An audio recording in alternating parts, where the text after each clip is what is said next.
मेरे साथ इस रहस्य की गहराई में उतरें और जानने की कोशिश करें कि माता कुंती ने आखिर क्यों युधिष्ठिर को श्राप दिया, और क्या मैं इस प्राचीन कथा के पीछे की सच्चाई को उजागर कर सकता हूं। इस वीडियो में हम माता कुंती और उनके पुत्र युधिष्ठिर के जटिल संबंधों और उन परिस्थितियों का अन्वेषण करेंगे जो युधिष्ठिर को मिले इस श्राप का कारण बने। कुंती का अपने पुत्रों के प्रति प्रेम अटूट था, परंतु वह एक राजकुमारी भी थीं जिन्हें अपने कर्तव्य और सम्मान का पालन करना था। उन्हें अपने पुत्रों के प्रति वफादारी और अपने चुनावों के परिणामों के बीच संतुलन बनाना पड़ता था, जिससे वह अक्सर कठिन परिस्थितियों में पड़ जाती थीं। उन्होंने अपने पुत्रों के बचपन में जो चुनाव किया, उसके दूरगामी परिणाम हुए जो केवल उनके जीवन को ही नहीं बल्कि पूरे राज्य के भविष्य को भी प्रभावित करते थे। एक मां के रूप में वह अपने पुत्रों की सुरक्षा चाहती थीं, लेकिन एक रानी के रूप में उन्हें कठोर निर्णय लेने पड़े। उनकी दुविधा इस तथ्य से और जटिल हो गई थी कि उनके पुत्र साधारण बच्चे नहीं थे, बल्कि वे ऐसे विशेष लोग थे जो एक महान उद्देश्य को पूरा करने के लिए जन्मे थे। उनका अपने पुत्रों से एक रहस्य छुपाने का निर्णय अंततः एक ऐसी घटनाओं की श्रृंखला को जन्म देगा जो उनके जीवन की दिशा बदल देगा। यह एक ऐसा निर्णय था जिसने उन्हें अपने नैतिकता पर सवाल उठाने और अपने कार्यों के परिणामों पर विचार करने पर मजबूर कर दिया। समय के साथ उनके इस रहस्य का बोझ और बढ़ता गया और यह उनके और उनके पुत्रों के रिश्ते पर प्रभाव डालने लगा। कुंती की कहानी प्रेम, त्याग और एक ऐसे संसार में सही करने के संघर्ष की है जो जटिलताओं और अनिश्चितताओं से भरा है।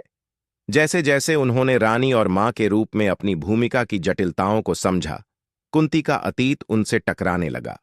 उन्होंने जो प्रतिज्ञाएं लीं, जो वादे तोड़े और जो रहस्य छिपाए, वे सभी उनके वर्तमान में वापस आकर उनके सामने खड़े हो गए।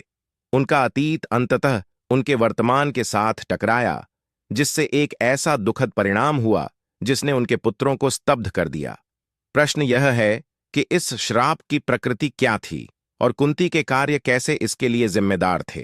कुंती की पृष्ठभूमि में जाकर हमें पता चलता है कि उनका जीवन संघर्षों और कठिनाइयों से भरा हुआ था। अनचाही संतान से रानी बनने तक की उनकी यात्रा आसान नहीं थी। उन्होंने जो व्रत लिए, जो वचन दिए और जो रहस्य रखे, उन सभी ने उनके और उनके पुत्रों की नियति को आकार दिया। युधिष्ठिर को मिले श्राप की घटनाएं कुंती के निर्णयों का एक परिणति थीं। कुछ ऐसे निर्णय जो उन्होंने सर्वोत्तम इरादों से किए, तो कुछ विवशता और भय से प्रेरित थे। कुंती और युधिष्ठिर की कहानी प्रेम, कर्तव्य और त्याग का एक जटिल ताना बाना है। जब हम उनकी कहानी के तानों को खोलते हैं तो पाते हैं कि यह श्राप केवल कुंती के कार्यों का परिणाम नहीं था, बल्कि उस समय का प्रतिबिंब भी था जिसमें वे जी रहे थे।